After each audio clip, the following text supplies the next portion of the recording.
పరారీలో టీడీపీ నేతట మాండ్ర శివానందరెడ్డి పోలీసుల్ని ఏమార్చి పరారైన TDP Nandyal parliament incharge. Assigned భూముల గోల్మాల్ వ్యవహారంపై కేసు. బెద్వెల్ వద్ద 26 ఎకరాల చేజిక్చుకున్న ప్రీలాంచ్ ఆఫర్ల పేరుతో అడ్వాన్సులు వసూలు. అరెస్ట్ చేసేందుకు నంద్యాల జిల్లా ఆల్లూరులో హైదరాబాద్ పోలీసుల యత్నం. నోటీసులు ఇవ్వమని డిమాండ్ చేసిన ఈ మాజీ పోలీస్ అధికారులు ఆ పనిలో ఉండగా కారులో ఉడాయింపు. భార్య కుమారుని అదుపులోకి తీసుకున్న పోలీసులు. ఈయన మాజీ పోలీస్ అధికారట Mandra Shivananda Reddy, TDP Nandyal parliament incharge. ఈయన ఏం చేసిండు, మొత్తం అసైన్డ్ భూములను గోల్మాల్ చేసి 26 ఎకరాల్లో ప్రీలాంచ్ ఆఫర్లతో అడ్వాన్సులన్నీ వసూలు చేసిండట. ఆయన పైన కేసు నమోదైంది.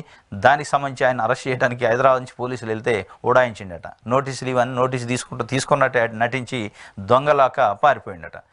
TDP Nandyal parliament in charge Mandra శివానందరెడ్డిని ఓ భూ వివాదంలో కేసులో అరెస్ట్ చేసేందుకు తెలంగాణ పోలీసులు ప్రయత్నించారు. ఆయన వారి కళ్ళు గప్పి పరారయ్యారు.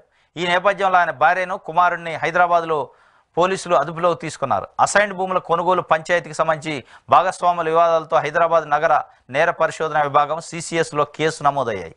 వీటిని దర్యాప్తు చేస్తున్న నేపథ్యంలో మాజీ పోలీస్ అధికారి అయిన శివానందరెడ్డి నిబంధనలకు విరుద్ధంగా అసైన్డ్ భూములు కొనుగోలు చేయడం, వాటిలో నిర్మాణాల పేరుతో ప్రీలాంచ్ ఆఫర్లు ఇచ్చి అడ్వాన్సులు వసూలు చేయడం వంటి పలు విషయాలు వెలుగులోకి వచ్చాయి. దీంతో శివానందరెడ్డిని అరెస్ట్ చేసేందుకు హైదరాబాద్ CCS పోలీసులు సోమవారం నంద్యాల జిల్లా అల్లూరు గ్రామంలో ఆయన ఇంటికి వచ్చారు.